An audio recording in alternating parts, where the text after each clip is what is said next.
les dije claro.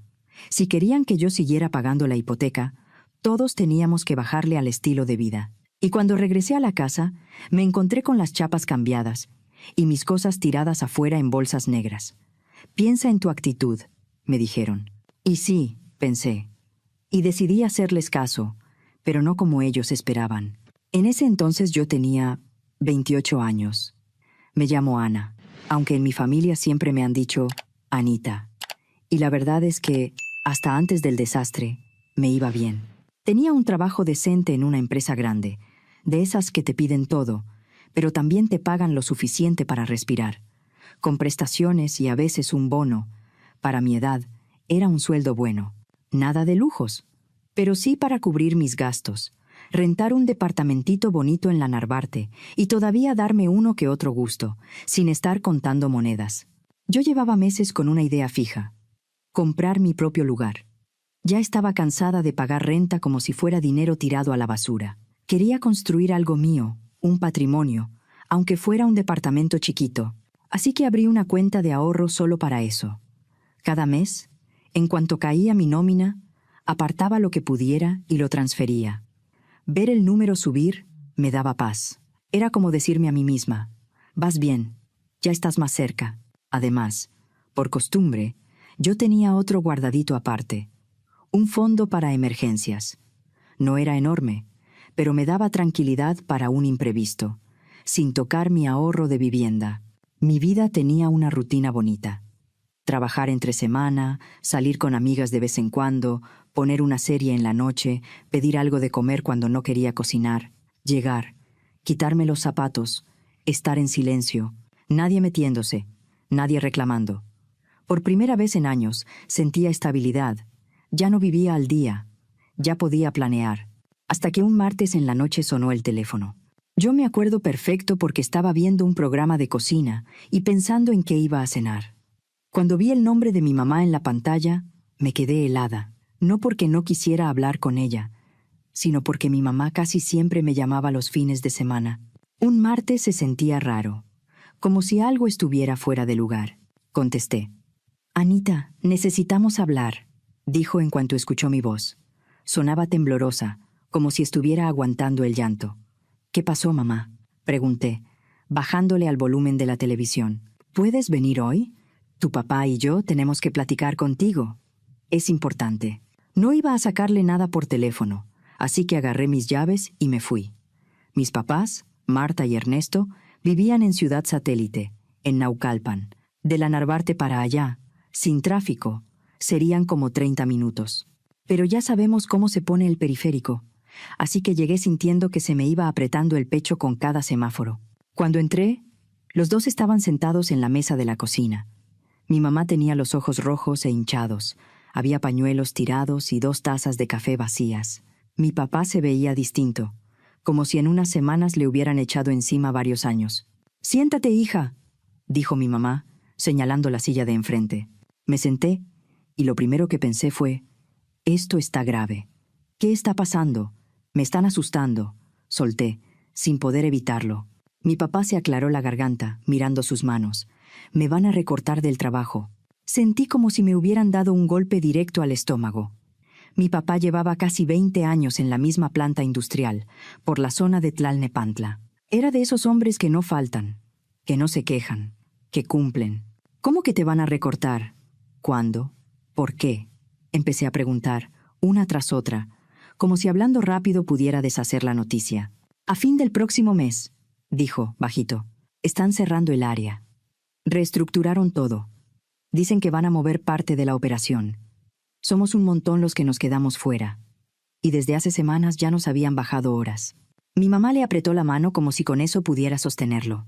Luego me miró. «Y no es lo único, Anita». Ahí fue cuando me dio miedo de verdad. «¿Qué más?», pregunté, con el nudo en la garganta. Mi mamá respiró hondo. «He estado con lo de la espalda. Ya ves que te dije», pero empeoró.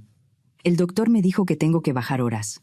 Ya no aguanto turnos completos en el restaurante. Hay días que apenas puedo estar de pie». La cocina se hizo chiquita, los dos perdiendo ingresos al mismo tiempo. Me quedé callada unos segundos, tratando de acomodar todo en mi cabeza.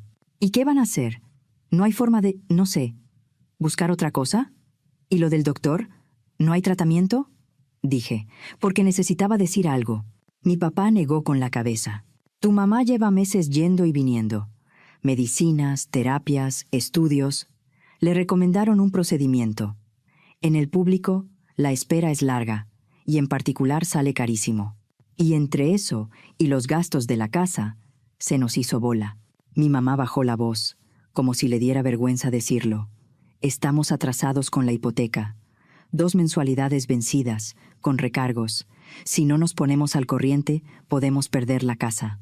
Esa casa era la casa donde yo crecí. La sala donde me aventé mis primeras tareas, el patio donde mi mamá colgaba la ropa, el cuarto donde me encerré 1000 veces a llorar por cosas de adolescente. Pensar que podían perderla me revolvió el estómago. ¿Cuánto necesitan?, pregunté, aunque en el fondo ya sabía que no iba a gustarme la cifra. Mi papá me miró por fin a los ojos. 28,000 pesos al mes, solo de la hipoteca. Me quedé en blanco. 28,000. ¿Al mes?, repetí. Y aparte servicios, despensa. Y lo de tu mamá, agregó él, casi sin voz. 28,000 pesos era más de la mitad de lo que a mí me quedaba libre. Y aún así, viendo sus caras, sintiendo el miedo de ellos, no pude decir que no. Está bien, dije, y me escuché decirlo como si fuera otra persona. Yo les ayudo con la hipoteca, pero tiene que ser temporal. En lo que mi papá se acomoda y en lo que tú te estabilizas, mamá. El cambio en sus rostros fue inmediato. Mi mamá soltó el llanto, pero ahora de alivio. Mi papá se levantó y me abrazó con fuerza. Gracias, mi niña, me dijo al oído. Te lo vamos a pagar, en cuanto podamos. Asentí. Por fuera, tranquila. Por dentro, ya estaba haciendo cuentas a toda velocidad.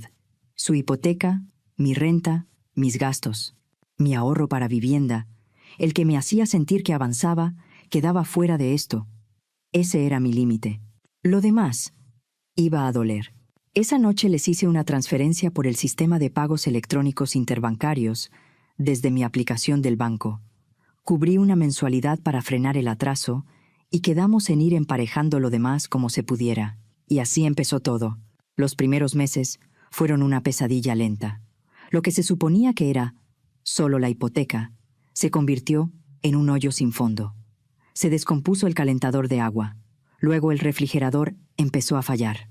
Después, hubo una gotera en el techo con una lluvia fuerte. Cada par de semanas había una urgencia, y como yo era la que tenía un sueldo estable, la mirada siempre terminaba en mí.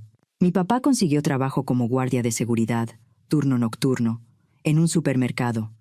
Le pagaban poco, nada que ver con lo que ganaba antes. Mi mamá cada vez podía menos. A veces llegaba con lágrimas de dolor, tratando de no hacer ruido para que nadie se preocupara, pero yo la escuchaba.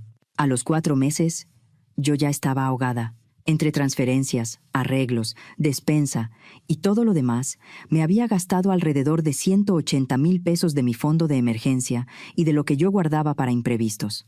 Y lo peor es que ya estaba agarrando de lo poquito que me quedaba, mes a mes, para poder pagar mi renta y lo básico. Mi ahorro para vivienda, el grande, seguía intacto, pero todo lo demás se me estaba yendo de las manos. Cuando mis papás me sugirieron que me regresara a vivir con ellos un tiempo para ahorrar la renta, supe que ya no tenía mucha opción. Solo en lo que nos levantamos, dijo mi mamá, con esa voz de «no es para siempre». Así que, a los 28, me regresé a mi cuarto de adolescente en Satélite, con mi ropa en cajas, sintiéndome como si me hubiera echado para atrás años de vida. Me repetía, «es temporal, solo es temporal». Al principio incluso tuvo un lado cómodo. Mi mamá cocinaba en las noches, y la verdad, era bonito llegar y tener comida caliente, sin pensar qué iba a hacer. En 2 meses armamos una rutina. Yo pagaba prácticamente todo, pero al menos ya no se me iba dinero en renta. Mi papá trabajaba de guardia. Mi mamá iba al restaurante cuando podía. No era ideal, pero se podía. En esos días, mi amiga Lorena, la de Coyoacán, me decía por mensaje, «Si un día truena todo allá, no te me vayas a quedar sola. Aquí hay espacio». Yo le respondía que no era necesario, que yo iba a aguantar. Ni yo me creía del todo. Hasta que un día llegué del trabajo y vi maletas en la sala. Ahí estaba mi hermano mayor, Rodrigo, sentado en el sillón. A su lado, su esposa Paola, y corriendo por todos lados, como si la casa fuera un parque. Mi sobrino Mateo, de 3 años. Yo no los veía desde hacía meses. Ellos vivían en Puebla, a un par de horas y cachito. Así que no era que se aparecieran de la nada muy seguido. Me quedé parada, viendo el equipaje. ¿Qué está pasando?, pregunté, sin saludar siquiera, porque la escena se sentía como invasión. Rodrigo se talló la nuca, nervioso. Me recortaron la semana pasada. Ya no pudimos con la renta. Nos vamos a quedar aquí un tiempo, en lo que encuentro algo. Mis papás, en lugar de preocuparse por el caos que se venía, estaban emocionadísimos con el nieto en la casa. Mi mamá se puso a abrazar a Mateo como si no lo hubiera visto en años. Y como si fuera la cosa más normal del mundo, mi papá dijo: «Anita, ¿te puedes pasar al cuarto de visitas? Es más chico, pero ellos necesitan más espacio». Me quedé mirando, tratando de entender la lógica. Yo era la que estaba pagando la hipoteca, los servicios, la despensa, lo que se atravesara. Y aún así, yo era la que tenía que hacerse chiquita. No dije nada, solo asentí. Porque en esa casa, cuando tú eres la que sostiene todo, curiosamente eres la que menos opina. La vida se volvió un desorden en cuestión de días. Mateo lloraba en las noches, a veces por horas. Tenía problemas para dormir y las paredes no eran precisamente gruesas. Yo dormía 4 horas, si bien me iba, y al día siguiente me arrastraba al trabajo con la cabeza pesada. Rodrigo pasaba sus días buscando trabajo, según él. Paola se quejaba de todo, que la casa era chica, que la zona era aburrida, que no alcanzaba el agua caliente para todos, que no había nada que hacer. Y mientras tanto, empezaron las peticiones.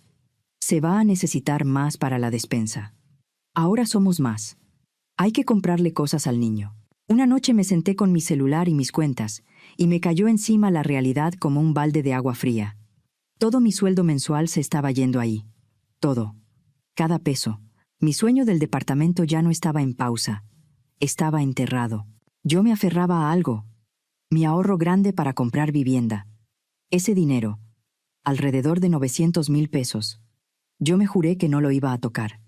Era lo único que seguía en pie de mi plan. Fuera de eso, vivía al límite. Con el tiempo, Rodrigo consiguió un trabajo de medio tiempo en un almacén, solo en las mañanas. Decía que en las tardes buscaba algo mejor, pero la mayoría de los días él y Paola se iban a ver gente, a moverse, a buscar, y regresaban con bolsas de compras. Se iban al centro comercial, se daban vueltas, se distraían y dejaban a Mateo con mis papás. Y entonces empecé a notar algo que me prendió por dentro. Paola llegaba con cosas caras, bolsas de marca, ropa nueva, accesorios, como si la situación no existiera, como si no hubiera una familia entera viviendo de mi sueldo y de mi cansancio. Un día, no pude quedarme callada. Paola entró con otra bolsa y yo la miré fijo. ¿Y eso de dónde salió?, le pregunté, intentando sonar tranquila. Ella se volteó con una cara helada. «Eso no es tu asunto». «Pues sí es, Paola», dije, con el calor subiéndome a la cara. «Porque aquí todos estamos viviendo juntos y...» Me cortó. «Yo no tengo que explicarte en qué gasto». Ahí fue cuando busqué a mi mamá en la cocina, cuando estuvimos solas. «Mamá, Rodrigo está poniendo algo para la casa, para la hipoteca, la despensa, servicios. Algo». Mi mamá se puso incómoda, como si le hubiera preguntado algo prohibido. Bajó la mirada. «Ahorita no puede, Anita. Su trabajo es poco, y ellos también tienen gastos». «¿Gastos de qué, mamá?», dije en voz baja, porque me daba coraje, pero me daba más miedo decirlo fuerte. «¿De bolsas de marca?».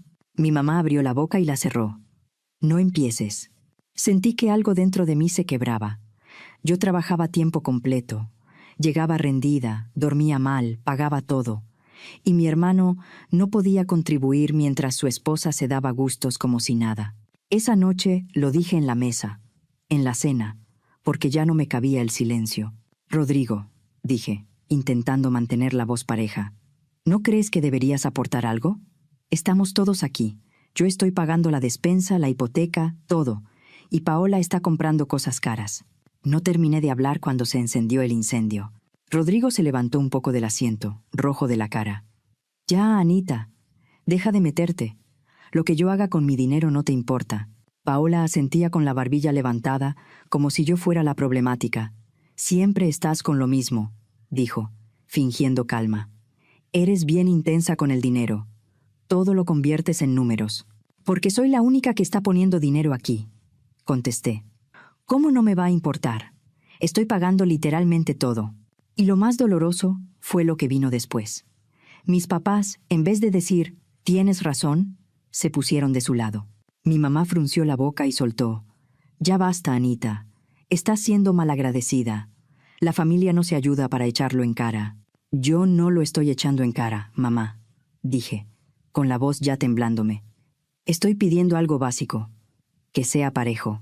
Mi papá intervino con tono de autoridad, como si estuviera regañando a una niña. Aquí nadie te obligó. Si estás en esta casa, es porque somos familia. Rodrigo se levantó y dijo, mejor vamos por unas pizzas y lo hablamos como adultos. Y claro, cuando dijo, vamos, se refería a todos menos a mí. Mis papás agarraron sus cosas, Rodrigo y Paola también, y salieron. Dejaron a Mateo, porque según ellos, un niño de 3 años estorba cuando quieren platicar tranquilos. Así que ahí me quedé, sola en la casa, cuidando a un niño que no era mío, mientras el resto se iba a cenar con dinero que, de una forma u otra, yo había terminado cubriendo. Me senté en el sillón, viendo a Mateo jugar con sus carritos, y me di cuenta de lo enfermo que estaba todo. Yo era su banco, su soporte, su solución, y todavía querían que yo me sintiera culpable por hacer preguntas. Los siguientes meses fueron un desgaste constante. Rodrigo seguía en su trabajo de medio tiempo, pero jamás veía yo el esfuerzo real por encontrar algo mejor. Paola seguía llegando con compras. Mis papás seguían diciéndome, con cara seria, que no hiciera drama, y yo seguía transfiriendo, hipoteca, servicios, despensa. Yo seguía aguantando el llanto de Mateo de madrugada, los comentarios pasivo-agresivos, las miradas de «a ver cuánto más aguantas». Cuando llegó diciembre, yo estaba vacía. Iba a trabajar, regresaba a una casa llena de gente que me trataba como si yo fuera la mala, aunque yo estaba financiando la vida de todos. Un sábado por la mañana, mi mamá tocó mi puerta. «Baja, por favor. Vamos a tener una junta familiar». Bajé con el estómago apretado. Ahí estaban. Mis papás, Rodrigo, Paola y hasta Mateo jugando en el piso. Mi mamá sonrió de una manera que no le llegaba a los ojos. «Vamos a hablar de planes de vacaciones de Navidad». Casi me río, pero era de incredulidad. «¿Vacaciones?», dije. «Mamá, apenas estamos sosteniendo la casa». Mi papá carraspeó. «Justo por eso. Creemos que este año necesitamos una vacación de verdad. Algo bonito. Todos juntos». Paola se inclinó hacia adelante, emocionada. «Podemos ir a la Riviera Maya. Hay paquetes todo incluido. Y sería increíble que Mateo conociera el mar». La miré como si estuviera hablando de otro planeta. «¿Y con qué dinero?», pregunté, aunque ya presentía la respuesta. Mi mamá no se tardó. «Hemos estado viendo números. Para todos podría salir en unos 240,000 pesos». Sentí que la sangre se me bajó a los pies. «¿240,000 pesos?», repetí. Mi mamá asintió como si estuviera diciendo, «Vamos por pan. Y sabemos que tú tienes tu ahorro. Anita, tú tienes esa cuenta. Lo que has juntado. No es tanto comparado con lo que tienes». Por un segundo, pensé que era una broma mala. Pero no. Estaban hablando en serio. Querían que yo sacara mi ahorro para vivienda, lo único que me quedaba en pie, para pagarles unas vacaciones. Ese dinero era mi futuro. Mi salida. Mi plan antes de que ellos me tragaran la vida. «Ese dinero es para mi departamento», dije, con la voz firme, a fuerza. «No es para vacaciones». Paola frunció la nariz. «Pero somos familia. ¿No crees que merecemos un respiro después de este año tan pesado?» «Paola», dije, mirándola directo, «tú no has trabajado un solo día desde que llegaste. Compras cosas carísimas mientras yo pago tu comida y tu techo. ¿De qué año pesado hablas?». Rodrigo golpeó la mesa con la mano. No fuerte, pero sí con coraje. «Ahí vas otra vez. Siempre con el dinero». «Sí», contesté, sin gritar. «Con el dinero, porque soy la única que lo pone. Y ya estoy cansada. Mi mamá se llevó la mano al pecho, como si yo la hubiera ofendido profundamente. Anita, de verdad, estás poniendo el dinero por encima de la familia. La Navidad es para estar juntos. Yo he estado aquí, dije. Yo he pagado todo, todos los meses. Y aún así me hablan como si yo fuera la egoísta. Mis ahorros no se tocan. No voy a pagarles un viaje. La sala se quedó en silencio, solo Mateo haciendo ruiditos con sus juguetes. Mi papá habló con voz fría. Piénsalo. Te estás cerrando. A lo mejor en unos días recapacitas. No voy a cambiar de idea, dije. Ya puse límites. Me fui a mi cuarto y cerré la puerta. No la azoté, pero me temblaban las manos. Desde arriba escuchaba murmullo, como si estuvieran planeando algo, como si yo fuera un problema que había que manejar. El domingo el ambiente fue horrible. Comentarios indirectos, miradas pesadas, silencios que te aplastan. En la tarde mi papá me soltó una frase que se me quedó clavada. Si vas a seguir con esa actitud, entonces aquí no te vamos a tener. Yo pensé que era un berrinche, un ultimátum para asustarme. El lunes me fui a trabajar como cualquier día, tratando de no pensar. Salí tarde. Regresé cansada, con ganas de llegar, cenar algo y tirarme un rato a ver televisión. Aunque vivir ahí era un infierno, había momentos chiquitos que me ayudaban a aguantar. Pero cuando llegué, algo se veía raro. Había bolsas negras en la entrada. Me acerqué y se me heló la espalda. No eran basura. Eran mis cosas.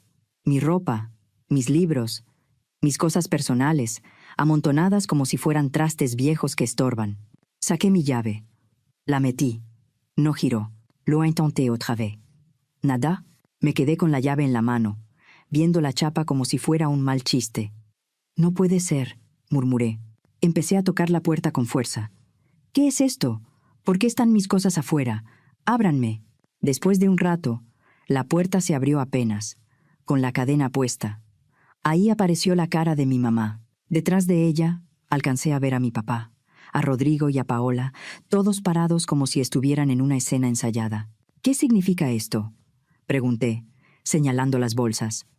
¿Por qué mis cosas están aquí? La voz de mi mamá salió fría. Decidimos que necesitas pensar en tu comportamiento. Solté una risa de incredulidad. ¿Cómo? Has estado muy egoísta, dijo mi papá desde atrás. Te hemos visto cerrada. Pones el dinero por encima de la familia. ¿Me están corriendo? ¿Porque no quise pagarles un viaje?, pregunté, sintiendo el golpe en el pecho. Mi mamá levantó la barbilla. Te estamos dando tiempo para que reflexiones, para que entiendas qué es lo importante. Cuando entiendas que la familia va primero y estés dispuesta a apoyar, entonces hablamos de que regreses, agregó mi papá. Me quedé mirándolos por esa rendija. Esa gente a la que yo había sostenido, a la que yo había alimentado, por la que yo había sacrificado mi paz, me estaba dejando fuera por no tocar mis ahorros. ¿De verdad están haciendo esto?, dije, ya con la voz baja. Piensa bien, insistió mi mamá. Aquí te esperamos, cuando entres en razón. Y me cerró la puerta. Me quedé afuera, con mis bolsas negras en el piso, como si fuera una desconocida. Me quedé quieta unos segundos, tratando de procesarlo. Mis propios papás me habían cambiado la chapa y me habían sacado porque no quise darles 240,000 pesos para unas vacaciones. Al principio, me dieron ganas de llorar. Luego me dieron ganas de gritar, de pegarle a la puerta, de exigir, de suplicar. Pero entonces pasó algo raro.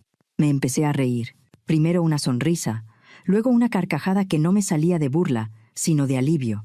Ellos creían que me estaban castigando, pero me acababan de hacer algo que yo no había podido hacer por culpa, por costumbre, por esa idea de que la familia es primero aunque te reviente. Me acababan de soltar. Metí mis cosas al coche como pude. Manejé con las manos temblorosas, pero con la mente cada vez más clara. Me fui a casa de mi amiga Lorena, en Coyoacán. Cuando llegué con mis bolsas y le conté lo que pasó, Lorena abrió los ojos como plato. «No, Ana. Se pasaron», dijo, ayudándome a cargar. «Tu familia está fuera de control. Pero te voy a decir algo.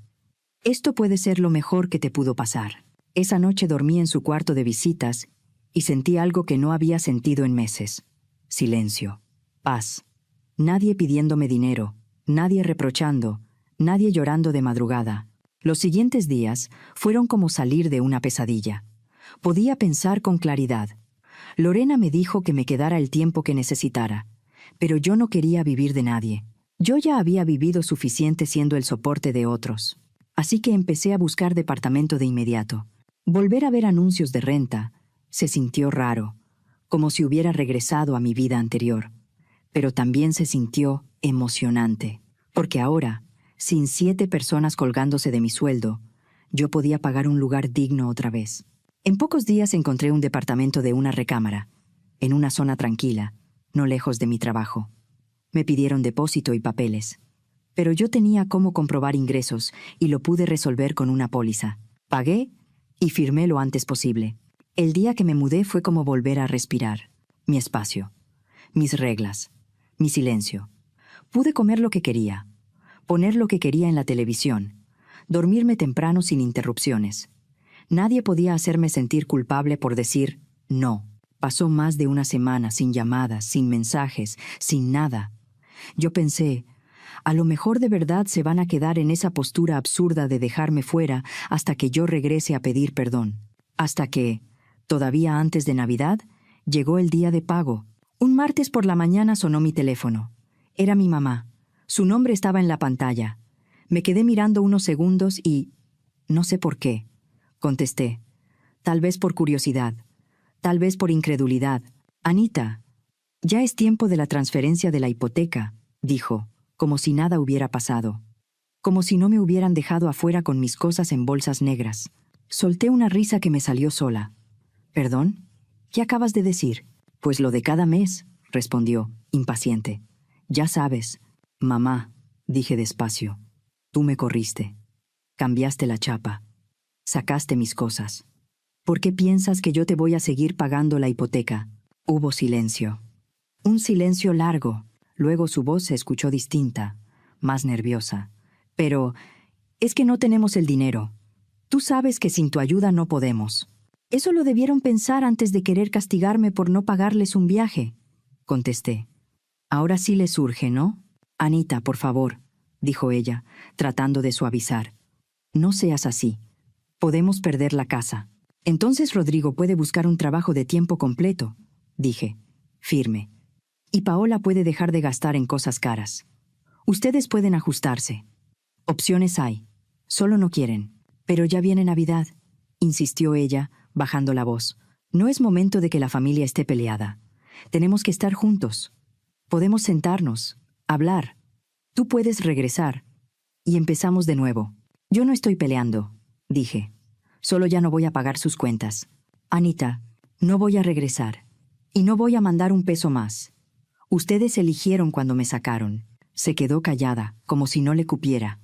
No puedes hablar en serio. Sí puedo, dije. Y sí hablo en serio. Adiós, mamá. Colgué. Y luego hice algo que nunca pensé que haría con mi propia familia. Bloqueé su número. Bloqueé el de mi papá, el de Rodrigo, el de Paola. Los bloqueé también en redes, porque yo ya sabía lo que venía. Culpa, reclamos, mensajes de «eres una mala hija» y hasta el «¿qué va a decir la familia?». Efectivamente, intentaron marcar desde otros números. Dejaron mensajes, mandaron textos. Yo los borré, sin escuchar ni leer. No porque no doliera, sino porque ya había vivido demasiado tiempo respondiendo al chantaje. Después de unas semanas, se cansaron. Supongo que entendieron que no iba a ceder. Han pasado varios meses desde entonces, y mi vida es otra. Mi dinero por fin vuelve a ser mío. Volví a levantar mi fondo de emergencia. Y mi ahorro para vivienda sigue ahí, intacto, generando intereses, mientras yo le meto algo cada mes.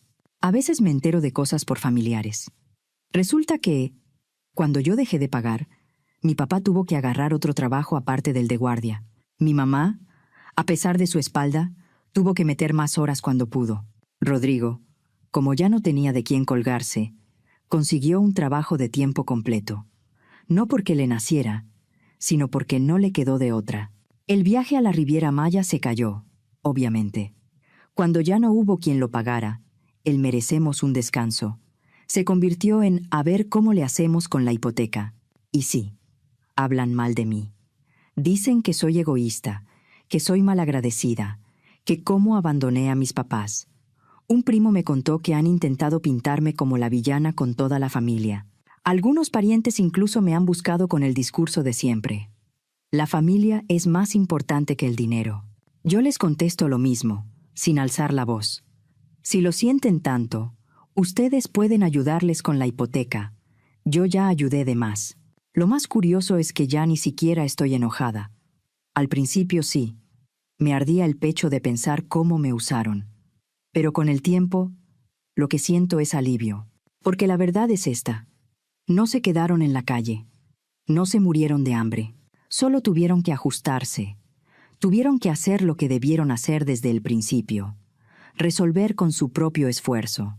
Lo que pasa es que era más cómodo tenerme a mí como su solución, como su cuenta bancaria personal, como su seguro, para no cambiar nada. Yo también cambié. Volví a salir con amigas sin sentir culpa. Volví a dormir bien, volví a tener energía.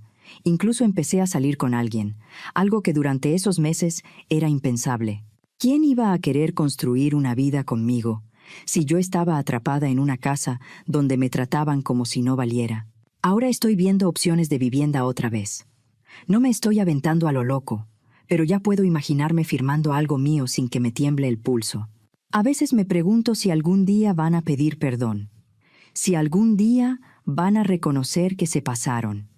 Pero, sinceramente, no sé si quiero que vuelvan, porque lo que hicieron me enseñó algo que no se me va a olvidar. A veces la gente que dice quererte es la misma que se siente con derecho a exprimirte. Ellos quisieron darme una lección. Y sí me la dieron, solo que al revés. Me enseñaron que poner límites no es traicionar a la familia. Me enseñaron que yo puedo sola, que no necesito su aprobación para estar bien, y que la paz que se siente cuando dejas de cargar con lo que no te toca, esa paz no tiene precio. Estoy bien, estoy tranquila, estoy construyendo mi futuro, y nadie, ni siquiera mi propia sangre, vuelve a decirme que tengo que pagar para merecer un lugar en la mesa.